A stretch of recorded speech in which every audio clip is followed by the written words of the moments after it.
हमारे कॉन्स्टिट्यूशन में article number 8 से लेकर 28 तक हमें फंडामेंटल राइट्स बताए गए हैं। राइट्स रिलेट किस किस चीज़ से कर सकते हैं? Rights relate to person, right relates to freedom, rights relating to the property, उसके बाद rights related to the equality, rights related to education, उसके बाद आते हैं हमारे पास राइट्स टू नॉन डिस्क्रिमिनेशन, उसके बाद राइट्स रिलेटेड टू लैंग्वेज। ये हमारे राइट्स हैं, मतलब इन चीज़ से हमारे पास राइट रिलेट करते हैं जब हम पढ़ने जा रहे हैं। सबसे पहले हम पढ़ेंगे rights related to the person. ठीक हो गया। आर्टिकल 9 में हमें बताया गया है rights to life and liberty, मतलब हर इंसान को आज़ादी है कि वो ज़िंदगी गुजार सके और आज़ादी है ज़िंदगी गुजारने की। ठीक है ना। आर्टिकल 10 में हमारे पास हमें बताया गया safeguard as to arrest and detention. ठीक है, हर इंसान को हिफाजत दी जाएगी कि उसे कोई अरेस्ट, वैसे ही कोई अरेस्ट नहीं कर सकता, और डिटेंशन मतलब कि अपनी हिरासत में रखना, मतलब कि आपको पुलिस ले गई है और उसने आपको रखा है और उसने अपने 24 घंटे उसके पास है, पुलिस के पास FIR काटने का, उसने नहीं काटा तो आपको इलीगल डिटेंशन में रखा है, वो इजाज़त नहीं है। ठीक है। उसके बाद आर्टिकल 10A में हमारे बताया गया फेयर ट्रायल, कि जो भी होगा केस होगा किसी पे उसकी ट्रायल होगी वो एकदम फेयर होनी चाहिए। उसके बाद 11 में आर्टिकल में हमें बताया गया प्रोहिबिशन ऑफ स्लेवरी, कि कोई किसी का ग़ुलाम नहीं है, हर कोई अपनी मर्ज़ी से आज़ादी से जिसके पास चाहे नौकरी करे, जिसके पास चाहे छोड़े, अपनी मर्ज़ी से रह सकता है, कोई ग़ुलामी नहीं है।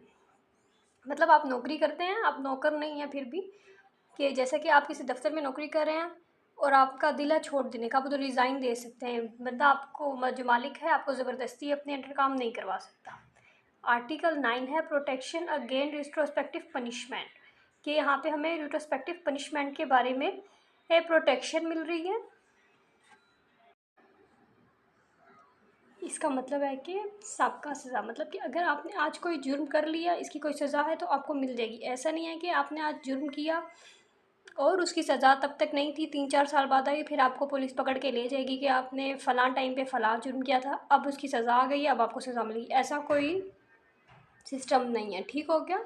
इससे हमें प्रोटेक्शन मिल रही है। उसके बाद हमें 14 में बताया गया है इनवॉल्बिलिटी ऑफ डिग्निटी ऑफ वूमेन, के औरत होगी उसकी डिग्निटी की हिफाजत की जाएगी। 27 में हमें बताया गया इक्वालिटी ऑफ एम्प्लॉयमेंट। ठीक है ना, जो तमाम एम्प्लॉय होंगे वो सब इक्वल होंगे, एक जगह काम करने वाले तमाम एम्प्लॉय सबको एक जैसे हकूक़ हासिल होंगे। उसके बाद हमारे पास आते हैं राइट्स रिलेटेड टू फ्रीडम, मतलब आज़ादी से मुतल्लिक़ हमारे पास कौन कौन से राइट्स हैं, फंडामेंटल राइट जो हमारे कॉन्स्टिट्यूशन में हमें दिए गए हैं। इसमें हमारे पास आर्टिकल 15 सबसे पहले आता है फ्रीडम ऑफ मूवमेंट, मतलब कि हर इंसान के पास आज़ादी है कि वो मूव कर सकता है अपनी मर्ज़ी से। उसके बाद आर्टिकल 16 है फ्रीडम ऑफ असेंबली।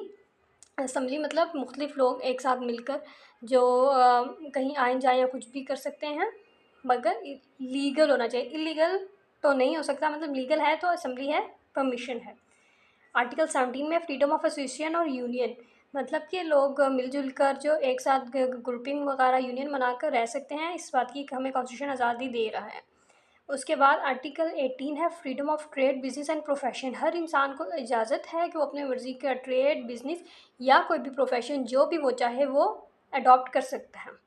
आर्टिकल 19 है फ्रीडम ऑफ स्पीच, मतलब कोई किसी को किसी बात करने से मना नहीं कर सकता, हर इंसान को इजाज़त है वो बोल सकता है। मतलब ये जो तमाम हमें इजाज़तें मिल रही हैं ये हमें कॉन्स्टिट्यूशन और लॉ को फॉलो करते हुए मिल रही है। मतलब कि जब जो चीज़ लीगल होगी वो हम कर सकते हैं। ये नहीं है कि हम जो भी मतलब कि मूव कर रहे हैं और असलहा लेके कर रहे हैं, हम बिज़नेस कर रहे हैं तो किसी ऐसे इलीगल चीज़ का करें या हम बोल रहे हैं उस पे हमारी किसी मतलब के किसी भी इदारे के ख़िलाफ़ बोल रहे हैं, कुछ भी करें, ये तमाम चीज़ें हम सोचें कि हमें इन सब बातों की हमारे कॉन्स्टिट्यूशन में लिखा हुआ है कि रिलेटेड टू फ्रीडम में हमें ये आज़ादी दी गई है, तो हम ये सब कुछ कर सकते हैं। ये सब कुछ हम नहीं कर सकते अगर ये लीगल नहीं है। हमें लॉ को फॉलो करते हुए ये तमाम चीज़ें कर सकते हैं। 19 में फ्रीडम ऑफ स्पीच है, 19A में हमें right to access information all members of public importance, ठीक है ना। 19A में है right to access information all members public importance, तमाम जो इन्फॉर्मेशन होगी पब्लिक इम्पोर्टेंस की वो तमाम लोगों को उसकी रसाई हासिल होनी चाहिए। उसके बाद 20 में हमें बताया गया फ्रीडम ऑफ रिलीजन के तमाम लोगों को मज़हब की आज़ादी है। 21 में बताया गया safe guard against taxation for any particular religion, ऐसा क्या है कि तमाम लोगों को टैक्सेशन की उसमें रखा जाएगा, सेफ गार्ड की जाएगी, मतलब कि उनकी हिफाजत की जाएगी। ऐसा नहीं है कि कोई कहे कि ये लोग तो हिंदू हैं, इनको ये 100 रुपये की चीज़ 500 की मिलनी है, ये सिख हैं इन्हें 200 की चीज़ 1000 की मिलनी है, ऐसा कुछ भी नहीं है। अगर जो इस चीज़ पे जितना टैक्स या जो कुछ है वो सब कुछ सबके लिए एक ही जैसा है। उसके बाद 22 में safeguard as to religious education institution, और जो रिलीजियस एजुकेशन इंस्टीट्यूशन है उनकी हिफाजत की जाएगी। उसके बाद आता है राइट्स रिलेटिंग टू प्रॉपर्टी, मतलब कि प्रॉपर्टी से रिलेटेड कौन से राइट्स हैं। 23 में बताया गया फ्रीडम टू एक्वायर प्रॉपर्टी, मतलब कि आज़ादी है कि आप प्रॉपर्टी ख़रीद सकते हैं। 24 में protection of your property rights, मतलब कि आपके जो प्रॉपर्टी राइट्स हैं उनकी हिफाजत की जाएगी। यानी कि आपने कोई ज़मीन ले ली है, आपको इजाज़त है कि वो आप बेचें, ख़रीदें या किसी को किराए में दें या कुछ भी ऐसा उस पर काम कर सकते हैं जो कि लीगल हो। ये इसकी आज़ादी आपको 24 में दी गई है। ये तमाम जो आपकी प्रॉपर्टी राइट्स हैं उसके आर्टिकल 24 में आपको इजाज़त है। 23 में आपको इजाज़त है कि आप हासिल कर सकते हैं प्रॉपर्टी, और 24 में आपको प्रोटेक्शन है कि आप protection of your property rights के, आपके जो राइट्स हैं प्रॉपर्टी के, उसकी प्रोटेक्शन आपको 24 में दी गई है।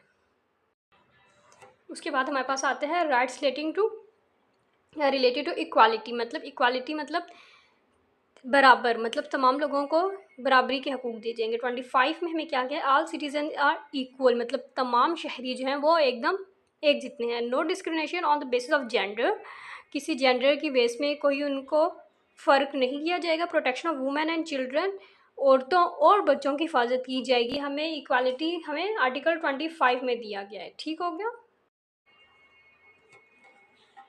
उसके बाद आता है 25A, ये किस चीज़ का, राइट्स रिलेटेड टू एजुकेशन, मतलब कि तालीम हासिल करने का हक, फ्री एंड कंपलसरी एजुकेशन। 25 में फ्री और कंपलसरी एजुकेशन के बारे में हमें बताया गया है।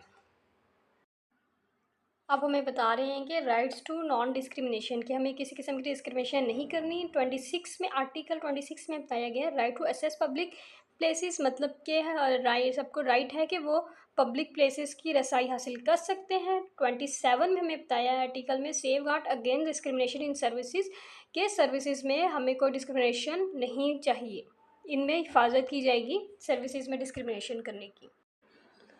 अब आखिरी पॉइंट हमें बता रहे हैं 28 article rights related to language, मतलब right of language and culture. Article 28 में तमाम लोगों को कल्चर और लैंग्वेज की इजाज़त है कि वो जो चाहे कल्चर जो है उनका वो उससे अडॉप्ट कर सकते हैं, और जो उनकी लैंग्वेज है वो उसे बोल सकते हैं, कोई किस्म की रोकथाम नहीं है।